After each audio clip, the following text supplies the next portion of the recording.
आई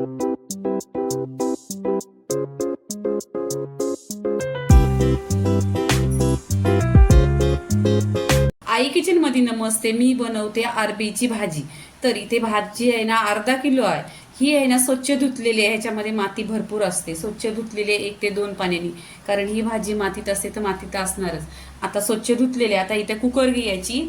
ही भाजी आहे ना कुकरमध्ये बॉईल करून घ्यायची. पहा इथे कुकर घेतलेली आहे, त्याच्यामध्ये ही भाजी टाकायची.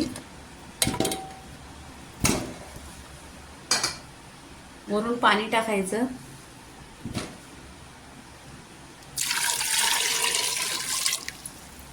त्याच्यामध्ये आहे ना मी अर्धा लिंबू पण टाकलाय. लिंबू टाकल्याने आहे ना कुकर काली नाही परत.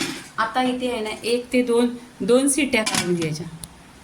इथे 2 शिट्ट्या घेतलेल्या आहेत. छान अशी भाजी शिजलेली आहे पहा. आता इथे आहे ना पाणी काढून टाकायचं आणि या भाजीचं छान असं साल काढून घ्यायची. इथे गॅसवर कढई ठेवलेली आहे. त्याच्यामध्ये 1 चमचा तेल टाकायचा. तेल खूप कमी अर्धा चमचा टाकला तरी चालेल. त्याच्यामध्ये राई आणि जिरं असं टाकायचं. राई जिरं छान असं तरतरलं पाहिजे. इथे लगेच फ्रेश कढीपत्ता टाकायचा.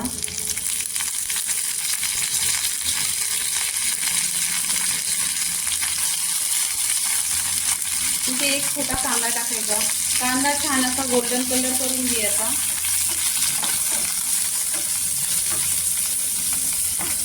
इथे कांदा छान असा गोल्डन झालेला आहे. 2 ते 3 हिरव्या मिरच्या टाकलेल्या आहेत.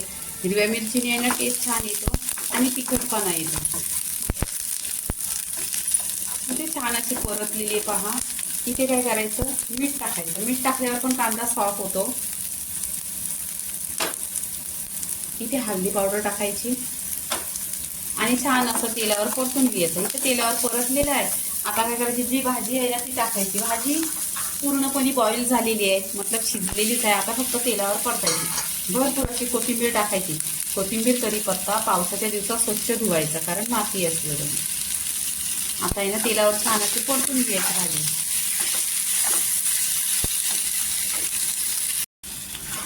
इथे आहे ना तेलावर छान अशी परतून घ्यायची भाजी. पहा कलर पण. आणि तुम्हाला जर वजन कमी करायचं असेल तर ही अरबीची भाजी खाण्याने कमी वजन होतो. आणि डब्याला घेऊन जायचं असतं तर डब्याला पण घेऊन जा. आणि फार लवकर भाजी होते आणि ही भाजी एकदम सुकी होते. तेलावरतीच परतायची. पाणी वगैरे ह्याच्यामध्ये काही टाकलेलं नाही. तर पहा किती भाजी छान आणि याचा खुशबू पण 1 नंबर येतो आणि टेस्ट पण 1 नंबर येतो. तुम्ही जर नक्की माझ्या पद्धतीने बनवली ना ते खूप भाजी छान होते. आता इथे पहा सगळं तेलावर परतलेलं आहे. आता इथे काय करायचं, गॅस बंद करायचा. आता इथे आहे ना अरबीची भाजीचा व्हिडिओ पूर्णपणे झालेला आहे. लाईक करा, शेअर करा, सबस्क्राईब करा आणि नेहमीच खात राहा. धन्यवाद.